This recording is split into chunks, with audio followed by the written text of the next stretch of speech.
te damos nuestra cordial bienvenida al estudio de la lección de la Escuela Sabática con la voz de la esperanza. Quizá nos acompañes por la televisión, por radio. Así es. Tal vez nos acompañes por las redes sociales. Recuerda compartir este estudio. Bendito, bendita seas en el nombre del Señor. Nessie, sabes, hoy deseamos saludar a Karen de los Santos Rodríguez. Así es. Ella nos escribió por YouTube y aunque no nos dice de dónde nos escribe, Karen es una jovencita que ama al Señor. Gloria a Dios. Karen nos dice lo siguiente: esta es la primera vez que escribo un comentario, pero los he estado siguiendo. Ayudo como auxiliar en la célula de Escuela Sabática. Tengo 17 años y realmente sus lecciones me han ayudado mucho para poder explicarla y también estudiarla. Muchas gracias por seguir subiendo cada semana la lección de Escuela Sabática. Dios les bendiga, dice ella. Gracias, Karen, por tu lindo mensaje. Amén. Admiramos el hecho de que en la primavera de tu vida dediques tus talentos al Señor. Hermoso. Dios te bendiga a ti en manera grande en tu juventud, en tus planes y la familia que tú representas. Amén. Un gran abrazo de nuestra parte, Karen. Bien, Omar, esta semana estudiaremos la lección número 9 para el 2 de marzo 2024. Se titula Bendito el que viene en el nombre del Señor.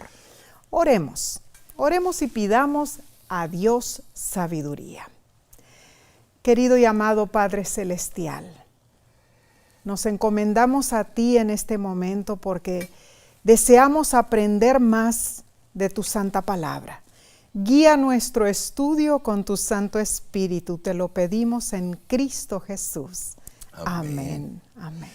La frase bendito el que viene en el nombre del Señor proviene, del Salmo 118, versículo 26, y fue usada por la multitud que celebró la entrada triunfal de Jesús a Jerusalén en Mateo 21, 9.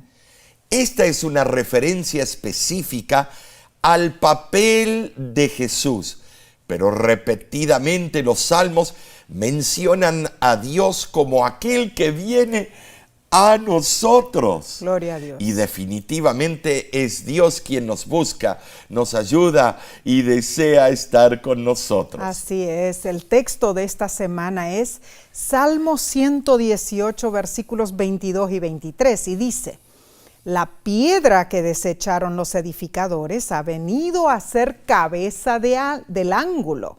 De parte de Jehová es esto, y es cosa maravillosa a nuestros ojos. Bueno, qué hermoso, ¿no? ¿Verdad? El tema del Salmo 118 es la gratitud. Así es. Se exhorta fervientemente a todos los que han aceptado el culto de Jehová, sean judíos o gentiles, sacerdotes o laicos, a que se unan al cántico de alabanza. Esa alabanza se basa en una acción de gracias a Dios por la salvación otorgada en Cristo Jesús. Ahora, esta semana estudiaremos más allá de la alabanza y la acción de gracias. Claro. Escudriñaremos el tema más sublime de todas las Escrituras: nuestro Salvador Jesucristo. Amén. ¿Sabes? El enfoque bíblico en Jesús es de suma importancia para nuestra comprensión de las Escrituras y el Salterio no es una excepción. Muchos salmos dan testimonio de la persona y el ministerio de Cristo. Casi todos los aspectos del plan de salvación se encuentran en los salmos. De diversas maneras, la vida y la obra de Cristo están prefiguradas y predichas allí, a menudo con notable precisión. Los temas revelados en los Salmos incluyen, bueno, la deidad de Cristo, su procedencia, su obediencia, su celo por el templo de Dios, su identidad como buen pastor. Los salmos revelan su sufrimiento, sus huesos no quebrantados, su muerte, resurrección, ascensión, sacerdocio y su realeza. Todo ocurrió como se predijo siglos antes de que Jesús viniera, por supuesto, en carne propia. Las representaciones del Mesías en el Salterio nos ayudan a comprender mejor la posición preeminente de Cristo en el plan de redención y su amor por cada uno de nosotros. Además, los salmos nos dan una perspectiva más amplia del ministerio de Jesús en el cielo y su segunda venida. No es de extrañar que al mencionar su ministerio, Jesús señaló los salmos, sí, en Lucas 24:44. Él deseaba que sus discípulos encontraran en los salmos la evidencia de su suprema identidad. Bueno, indudablemente el enfoque del mensaje amoroso de Dios se basa en que su Hijo vino a mostrarnos que Dios realmente añora salvarnos. ¿Sabes, Nesí? Él vino del cielo a la tierra, a la humanidad caída, humanidad casi arruinada.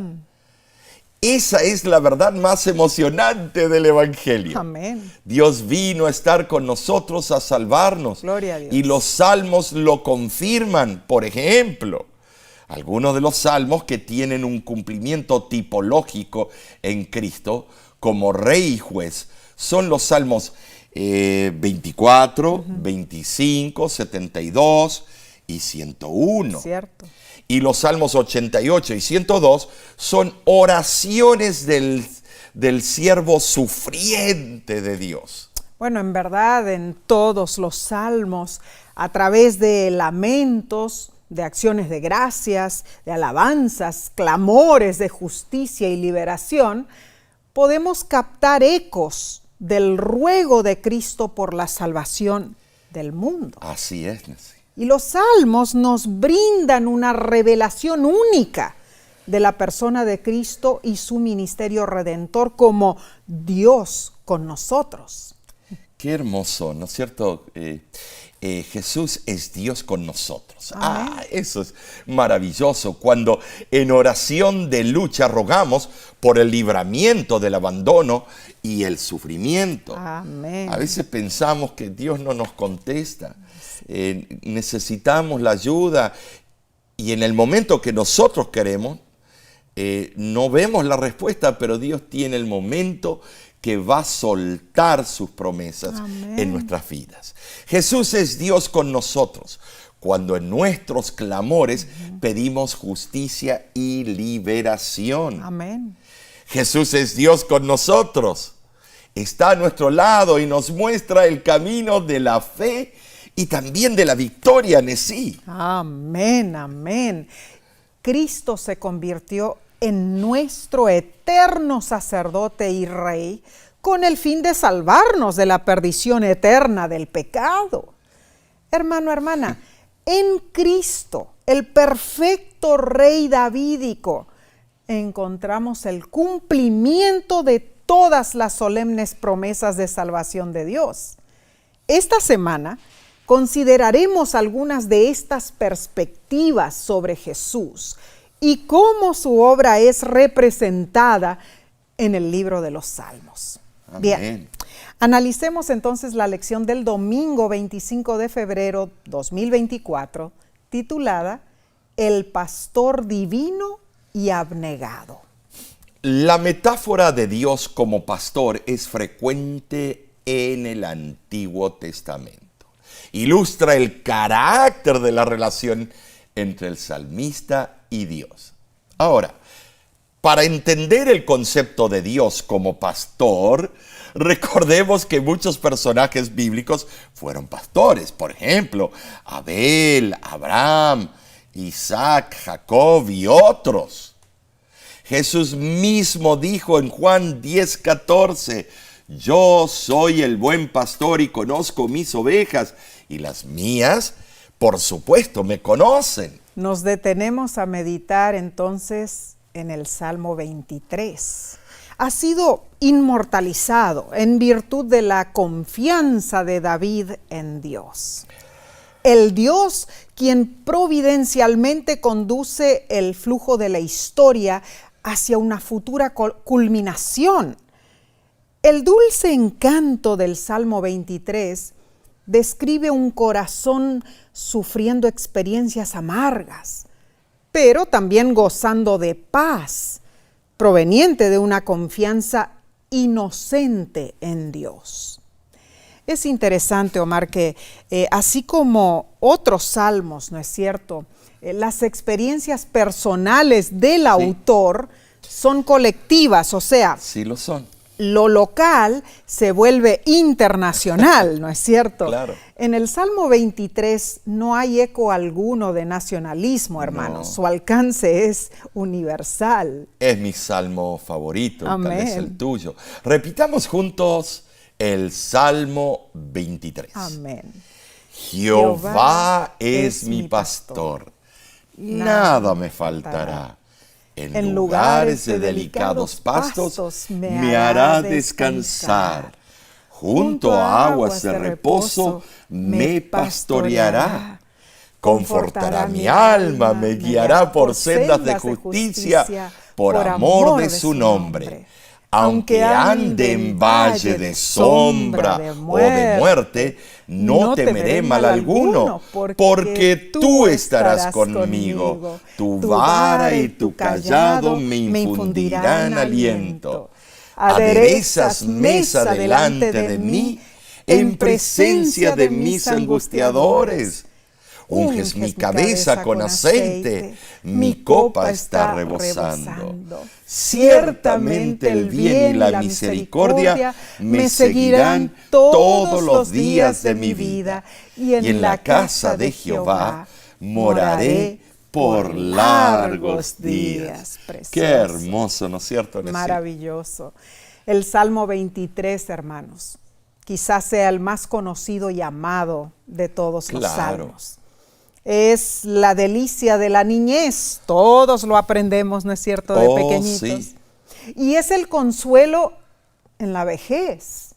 También lo llaman la perla de los salmos y el salmo del ruiseñor. Ahora veamos, hermanos, el filósofo y teólogo Agustín de Hipona dijo que este salmo era el himno de los mártires, sí. Sin duda contiene un mensaje para todas las épocas.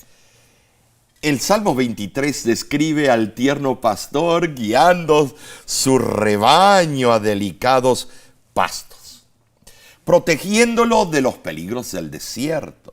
Además, el Salmo esboza el retrato del amable anfitrión, quien proporciona alimento en abundancia y ofrece atención especial a su invitado. Y concluye con una confesión de confianza en Jehová.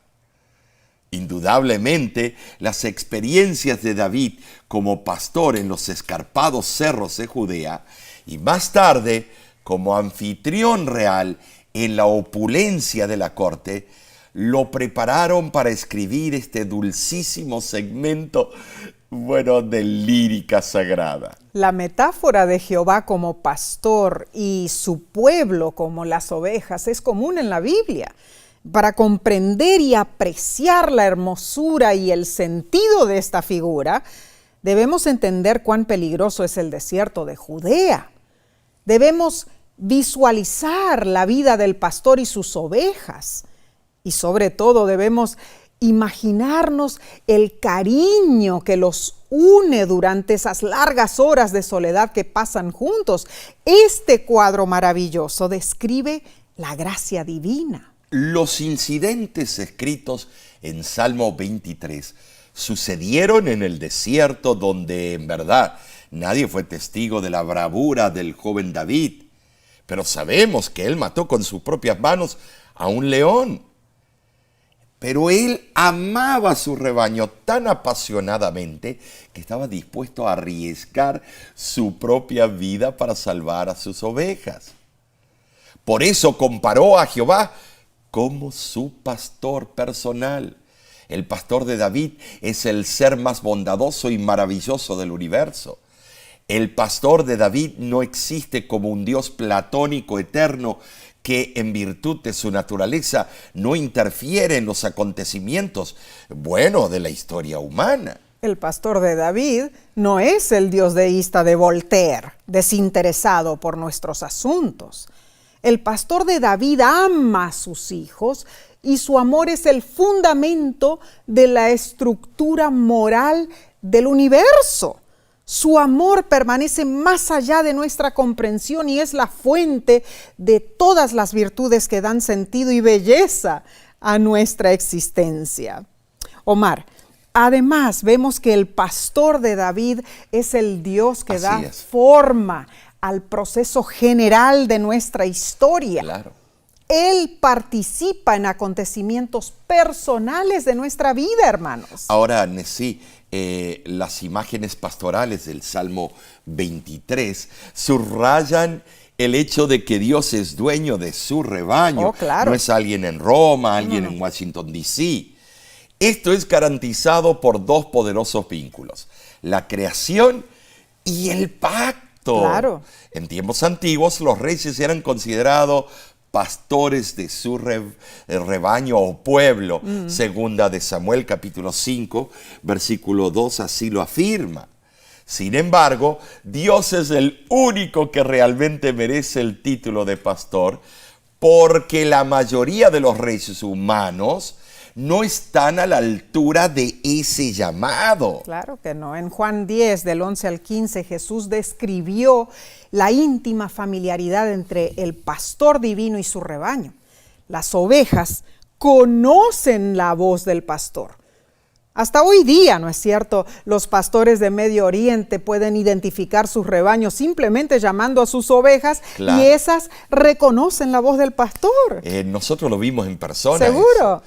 Ahora, Cristo, el buen pastor, nunca abandona a sus ovejas descarriadas, siempre busca salvarlas. Amén, amén. Esta imagen comprueba la relación de Dios con su pueblo. Gloria a Dios. Él está dispuesto a morir por sus ovejas, amén, incluso está dispuesto a llamar las ovejas de otros rediles para que se unan a su rebaño. Gloria a Dios, hermano, hermana. En tu vida diaria, ¿atesoras a Jesús como tu buen pastor? Él ya ha demostrado su amor por ti. Puedes confiar que Él te guiará a delicados pastos junto a aguas de reposo. Seguiremos estudiando esta preciosa y maravillosa lección, pero lo haremos en unos segundos. Volvemos enseguida.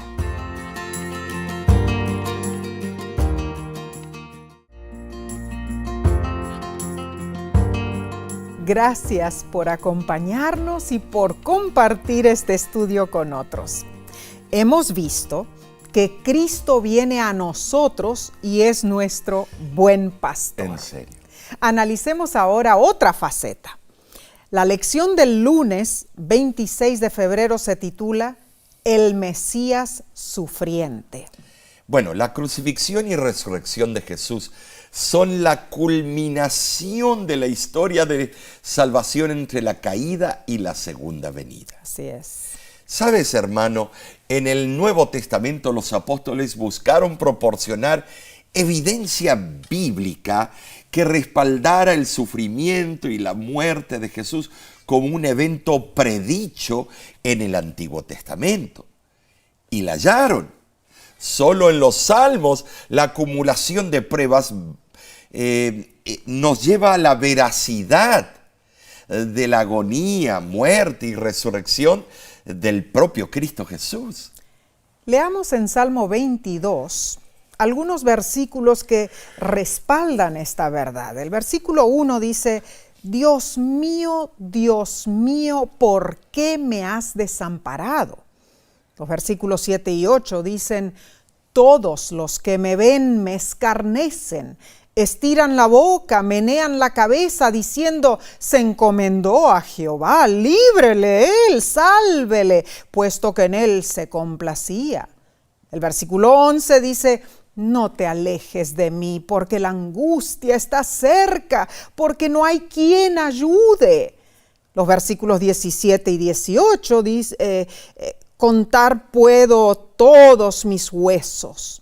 Entre tanto ellos me miran y me observan. Repartieron entre sí mis vestidos y sobre mi ropa echaron suertes. Esto es tremendo, esto es relevante, porque esto fue escrito siglos y siglos antes de que todo eso ocurriese en la vida de Cristo. El Salmo 22 refleja el más intenso padecimiento y es designado como salmo profético y mesiánico. También se lo ha denominado el Salmo de la Cruz por las aplicaciones que de él hicieron los escritores del Nuevo Testamento para referirse a los sufrimientos del Hijo de Dios cuando pareció que su Padre lo había abandonado. El lenguaje figurado del Salmo 22 es característico de David y abundan las expresiones que se repiten en otros salmos atribuidos a él. Sin embargo, aunque el salmista parece relatar su propia experiencia, las frecuentes referencias a este salmo en el Nuevo Testamento atestiguan su carácter mesiánico. Bueno, en cuanto al principio de la aplicación mixta y doble, el Salmo 22 consta de dos partes. Los versículos del 1 al 21 expresan la congoja y la plegaria del que sufre. Y sabes, Nesí, los versículos del 22 al 31 reflejan el agradecimiento por la liberación. No hay transición entre las dos partes. No. Se da por sentado. Se pasa abruptamente de la angustia a la alabanza. Es tremendo. Concuerdan notablemente con el sentido de este salmo las estrofas del hermoso poema de Paul Gerhardt, que junto con las armonías de Johann Sebastian Bach forman el conmovedor himno que todos conocemos, que se titula Oh rostro ensangrentado. Ese himno dice, oh rostro ensangrentado, imagen del dolor, que sufres resignado la burla y el furor. Soportas la tortura, la hazaña, la maldad, en tan cruel amargura que grande es tu bondad. Cubrió tu noble frente la palidez mortal, cual velo transparente de tu sufrir señal.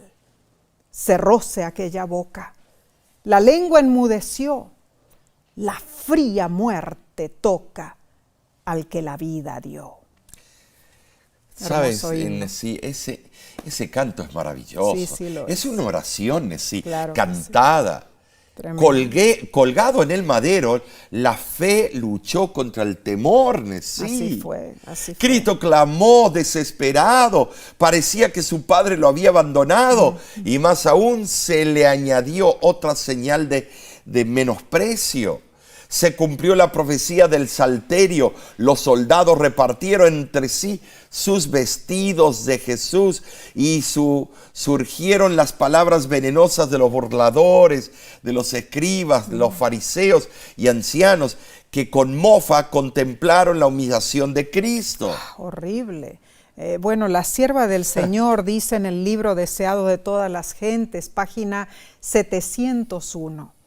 Sobre Cristo como sustituto y garante nuestro, fue puesta la iniquidad de todos nosotros. Fue contado por transgresor a fin de que pudiese redimirnos de la condenación de la ley. La culpabilidad de cada descendiente de Adán abrumó su corazón.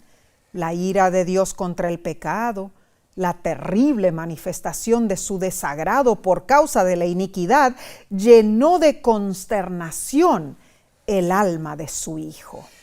Tremenda cita, te recomiendo que compres ese libro. El deseado de todas las Es gentes. tremendo, está esa biografía de Cristo en el Congreso de Estados Unidos. Claro que sí. El tormento de la separación que Cristo sintió de su Padre al tener que cargar con los pecados del mundo, quizás solo pueda medirse con el alcance de la cercanía de Dios, porque Dios estaba allí en todo momento. Sí estaba. ¿Sabes? Aunque hubo inexplicable sufrimiento, nada podía romper la unidad entre el Padre y el Hijo. Y Cristo se entregó incondicionalmente a su Padre, a pesar de la profunda desesperación que enfrentó. Fue angustiante el sacrificio de Cristo.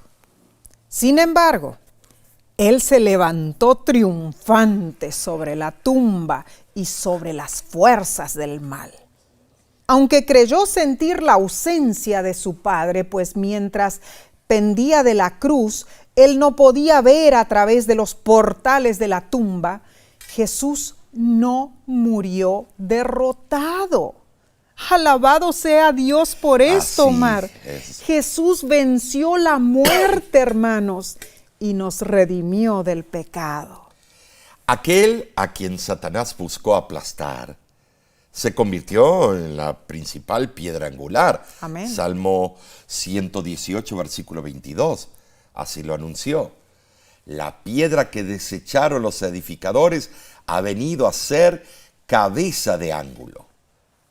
El Mesías, impugnado, resucitó para ser fuente de salvación. Amén. Sufrió el rechazo de la humanidad, pero Dios lo glorificó, convirtiéndolo en la piedra angular del templo espiritual de Dios. Ahora, sí, la cruda realidad es que para aquellos que rechazaron esa piedra angular, ese mismo medio de salvación de Dios se convertirá en el agente del juicio. Y así lo afirma Mateo 21:44. Claro que sí. Hermano, hermana, Jesús cargó el castigo por cada pecado que tú y yo hayamos cometido. ¿Cómo debería esto impactar en tu vida el hecho de que Él sufrió por ti específicamente? Como verdaderos hijos, hijas de Dios, al meditar en el sufrimiento de Jesús, debemos considerar el pecado aborrecible. Así es. Detestable. Debemos rogar a Dios que nos ayude a despojarnos de todo mal.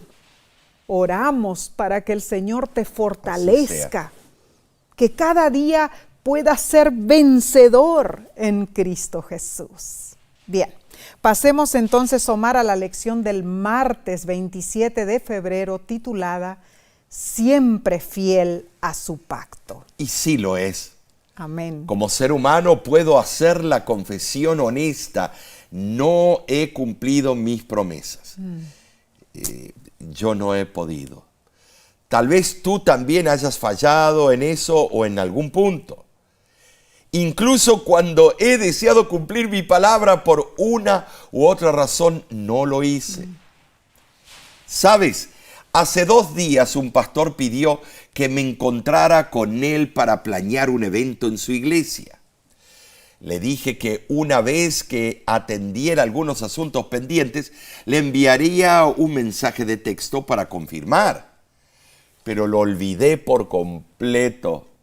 A pesar de tener la mejor intención, mi descuido y mi olvido me impidieron cumplir la promesa que le hice al pastor. Oh, nuestras promesas son efímeras, endebles, hermanos. Sin embargo, Números capítulo 23, versículo 19 dice, Dios no es hombre para que mienta, ni hijo de hombre para que se arrepienta. Podemos consolarnos en el carácter de Dios. Él sí es fidedigno, no es como nosotros. Él nunca olvida sus promesas, Él es inmutable y es imposible que Él mienta. Cuando Él hace una declaración o juramento, siempre lo cumple. Él nunca dice, ups, se me olvidó.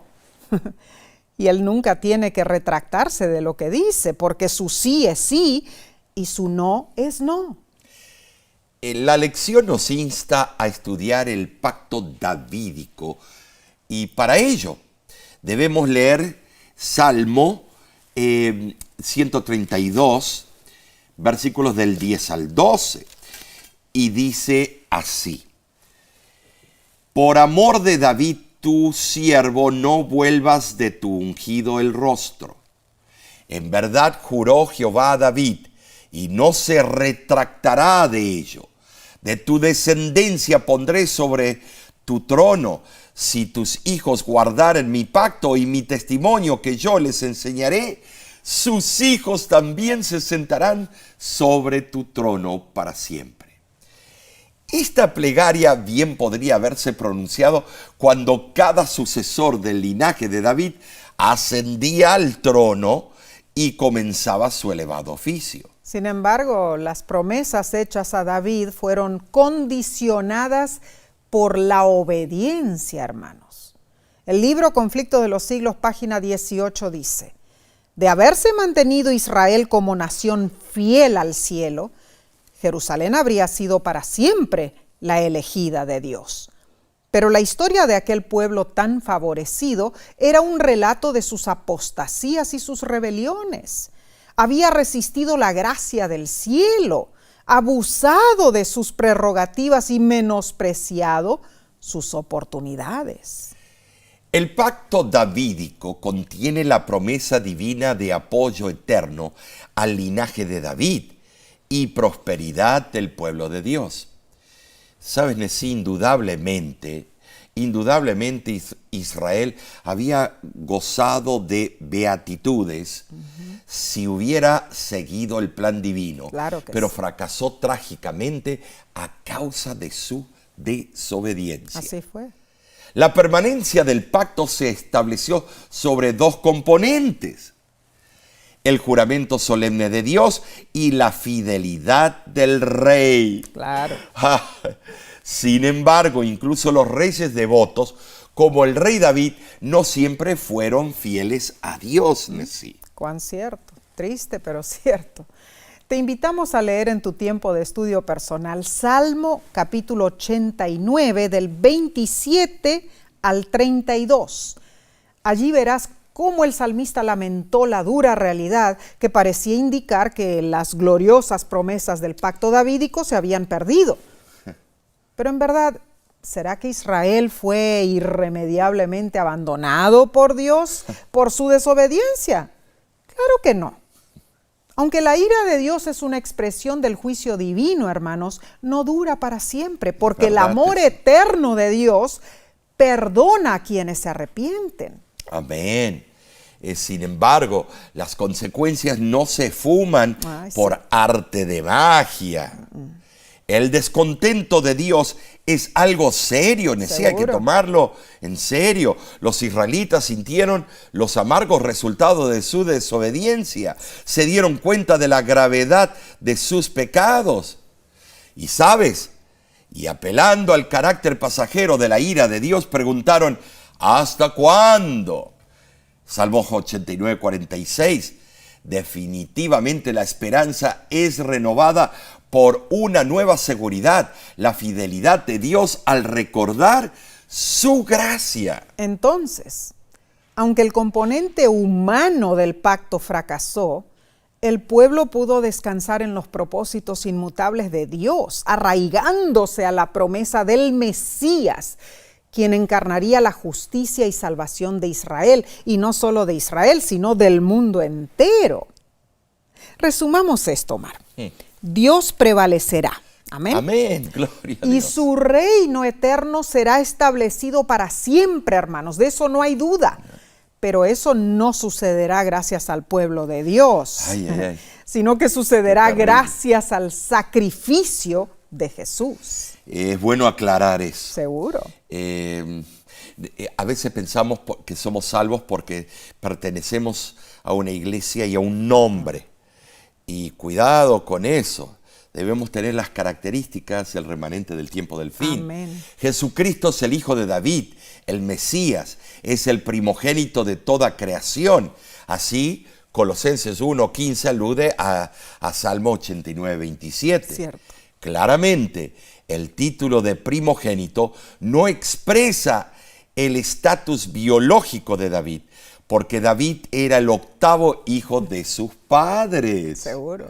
El título de primogénito significa el honor y la autoridad especial característica de Cristo. Amén. Dios resucitó a Jesús de entre los muertos y lo nombró como el Rey Supremo. Hechos capítulo 2, versículo 30 al 31. Amén. Ahora, ¿qué hay para nosotros en todo esto? Colosenses 1, 20 al 22 dice: y a vosotros también, que erais en otro tiempo extraños y enemigos en vuestra mente, haciendo malas obras, ahora os ha reconciliado en su cuerpo de carne por medio de la muerte, para presentaros santos y sin mancha e irreprensibles delante de él. Maravilloso, alabado sea Dios, porque la encarnación de Cristo fue un paso fundamental en nuestra reconciliación con Dios. La divinidad se revistió con la humanidad. Así es. Jesús tomó posesión de la humanidad caída para que nosotros pudiéramos unirnos de nuevo con el trono celestial. Así es, claro. Jesús participó de carne y sangre, hermanos, para poder liberarnos de la esclavitud del pecado. Cristo nuestro Salvador logró en su cuerpo de carne la victoria de la reconciliación. Gloria a Dios por esta maravillosa verdad. Daremos seguimiento con el estudio del miércoles. Eso lo haremos en unos segundos. Volvemos enseguida.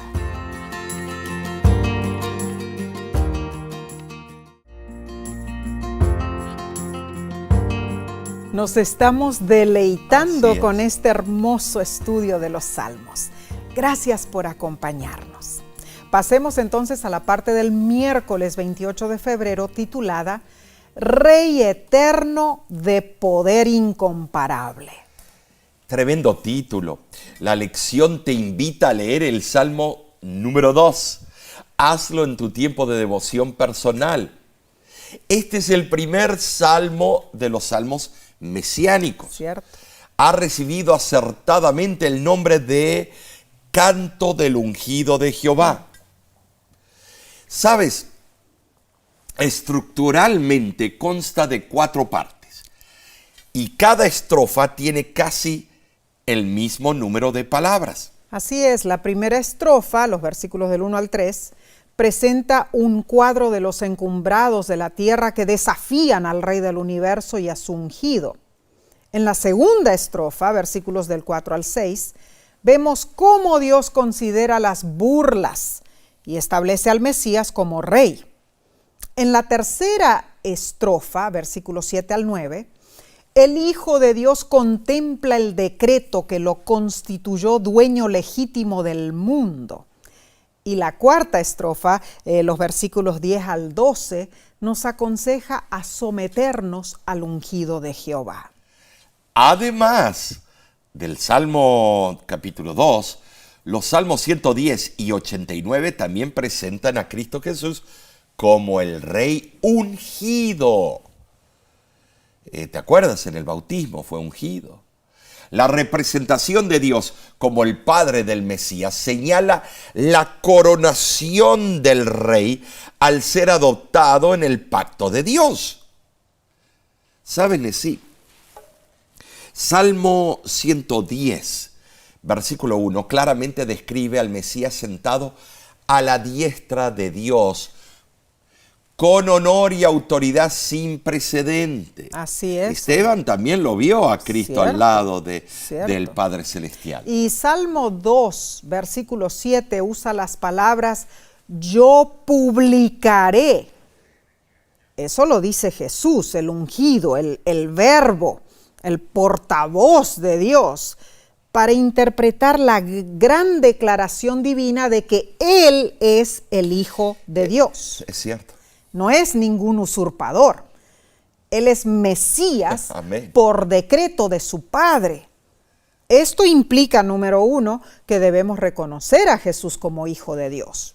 Y número 2, que su reino es universal. Esos dos puntos son importantísimos. Amén. Otras palabras culticas usadas por el salmista son, por ejemplo, yo te engendré. Estas palabras han sido mal interpretadas, Cierto. disminuyendo la divinidad de Cristo. Nunca debemos deducir que originalmente el Hijo de Dios fue engendrado o procreado. En Cristo hay una vida original que no proviene ni deriva de otra. Así lo afirma El deseo de toda la gente, es página 489. Pero no lo decimos nosotros. No. La Biblia se interpreta a sí misma. Amén. Debemos permitir que los escritores inspirados apliquen con precisión las profecías del Antiguo Testamento. Claro. Entendamos algo. Cualquier otra aplicación es simple opinión humana, que carece de una así, dice Jehová. El apóstol en Hechos capítulo 13, versículo 30 al 33, lo interpretó interpretó la palabra engendrado como una predicción de la resurrección de Jesús. Interesante, ¿no es cierto? La resurrección proclamó que Jesús es Hijo de Dios, Romanos 1:4. Jesús es Rey eterno de poder incomparable. Los rebeldes pueden diferir, pero en el día final, Cristo tendrá la victoria absoluta. Salmo 110:1 dice, Jehová dijo a mi Señor, siéntate a mi diestra hasta que ponga a tus enemigos por estrado de tus pies. Hacer de los enemigos un escabel o un estrado es una imagen que refleja la costumbre de los antiguos reyes del cercano oriente de colocar sus pies sobre el cuello de sus enemigos derrotados. ¿Para qué? Para demostrar dominio sobre ellos. Y ya que mencionamos el Salmo 110, el Nuevo Testamento cita ese salmo más que ningún otro pasaje del Antiguo Testamento. Este énfasis merece nuestra atención. En las referencias del Nuevo Testamento a este salmo encontramos las claves determinantes de la escatología de la doctrina del futuro. Ahora en sí, las ideas resultantes de cómo Pedro, Pablo y otros aplicaron el Salmo 110 borran en gran parte la comprensión popular errónea de las profecías y del fin de los tiempos. Así es, Omar, muy cierto. Al estudiar la Biblia en oración, hermanos, obtenemos una comprensión coherente. Amén. Que nos ayuda a ver a través del pesimismo popular, a través de la histeria aterradora de destrucción. Así es. El estudio de la Biblia nos lleva a abrazar una esperanza Amén. optimista Sí. sobre el futuro y nos asegura el poder sempiterno de nuestro Salvador, Cristo Jesús. Gloria a Dios por esto. Y aunque Salmo 110, versículo 2, menciona la vara del poder de Cristo, no es una herramienta de terror. La vara o bastón era usada por los líderes de las tribus como símbolo de la tribu. Claro.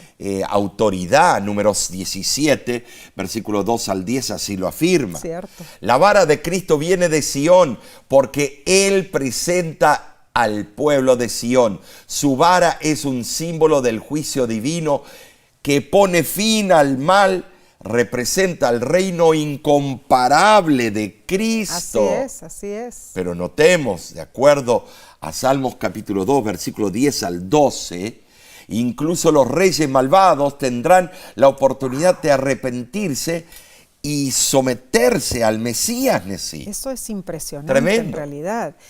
La autora de la lección menciona lo siguiente: una representación gráfica de la victoria final de Cristo se encuentra en la escena previa al advenimiento en Daniel 7, donde muestra que después de que se da el juicio a favor de los santos del Altísimo, su reino está establecido y su reino es reino eterno. Amén por eso. Gracias a la cruz, la promesa de ese reino está asegurada.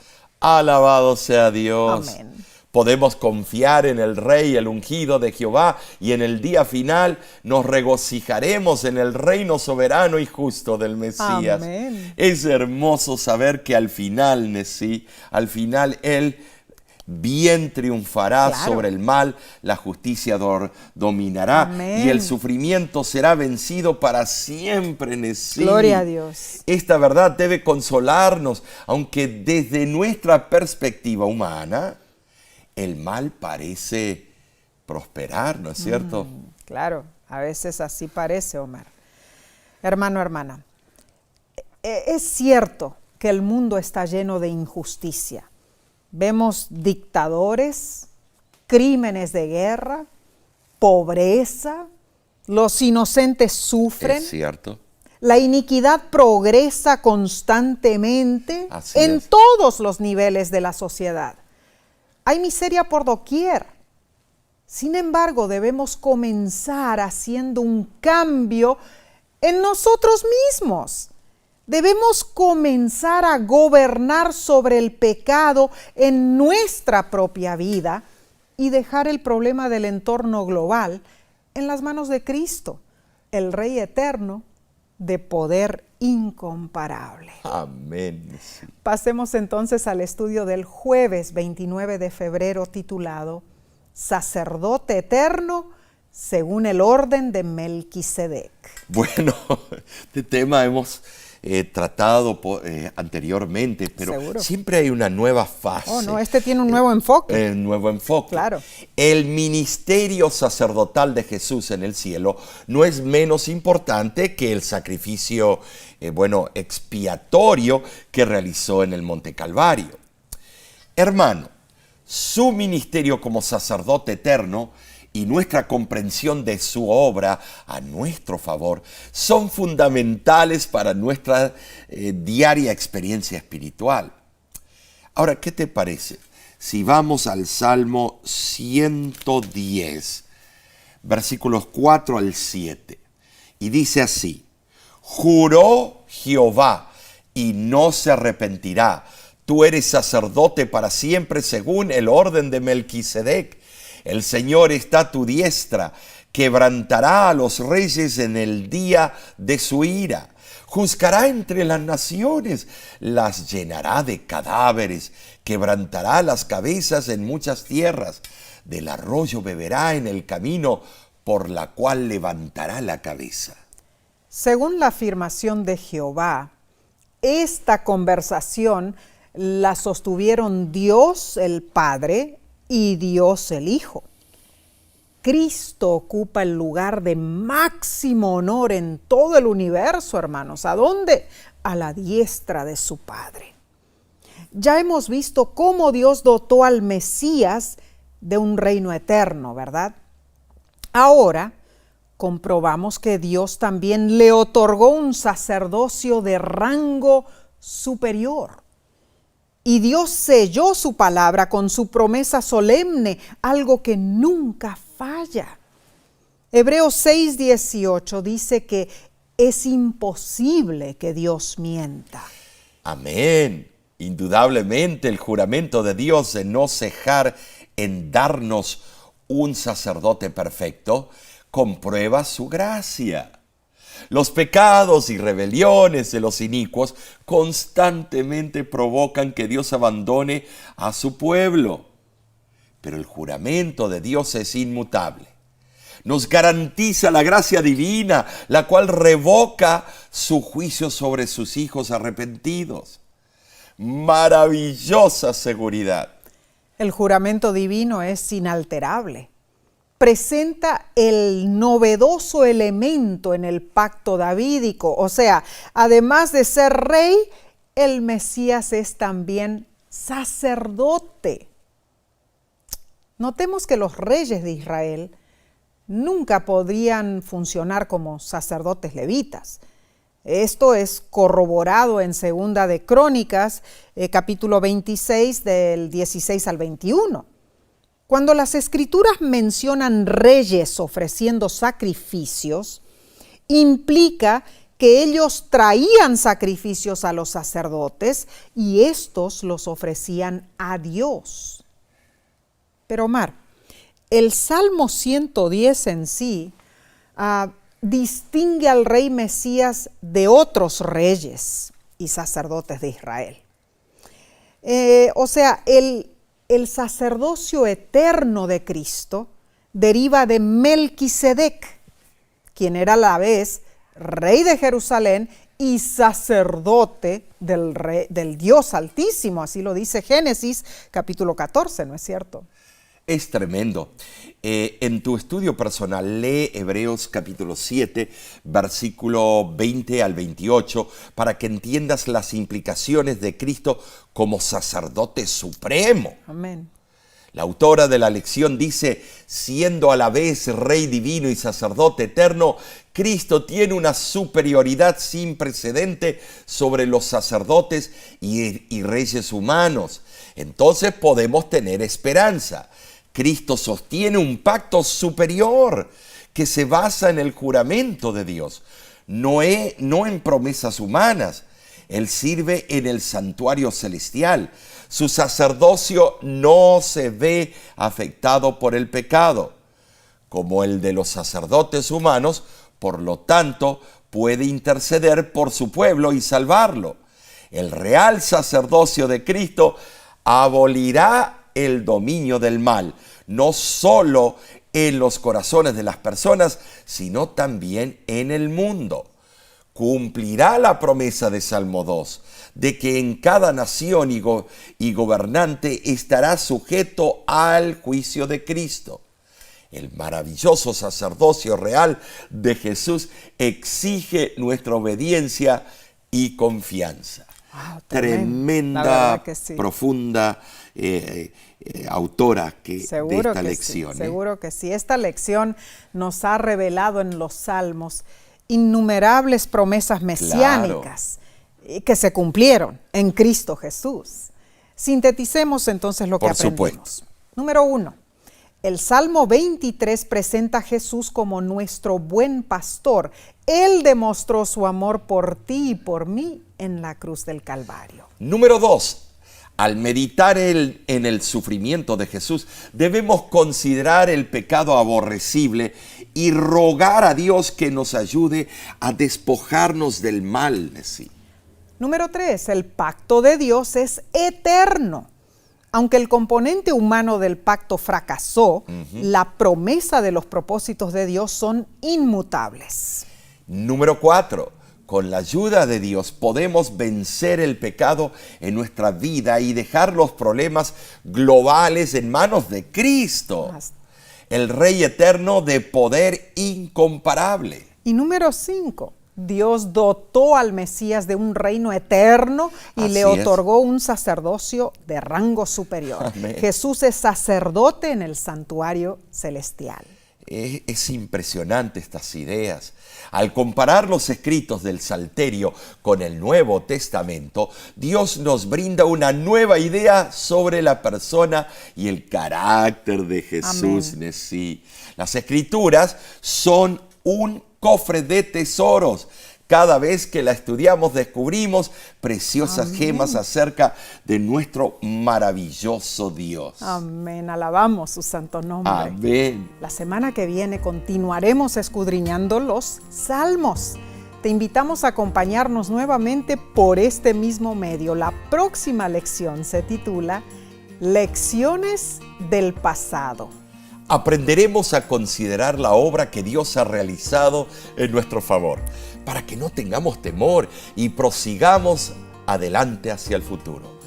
Sabes, tú y tu familia están siempre en nuestras oraciones. Amén. Oramos para que Dios dirija tu caminar y la vida de tus seres amados. Amén. Y te agradecemos que ores por nosotros y por la voz de la esperanza. Así sea. Solo al asirnos de la mano del Señor podremos seguir haciendo la obra que Él nos encomendó. con tus oraciones y tu apoyo financiero, la Voz de la Esperanza continuará trayendo un mensaje de paz, de amor y de seguridad a través de los medios masivos de comunicación. Tal como lo ha hecho por 82 años, lo seguirá haciendo hasta que Cristo venga. Nos despedimos de ti, pero tenemos que anunciarles que este ¿seguro? viernes habrá un tema especial, Nessie. Muy cierto, el título es El Lente Profético, no te lo pierdas. Dios te bendiga y te guarde. Dios haga resplandecer su rostro sobre ti y tenga de ti misericordia. Dios alce sobre ti su rostro y ponga en ti paz.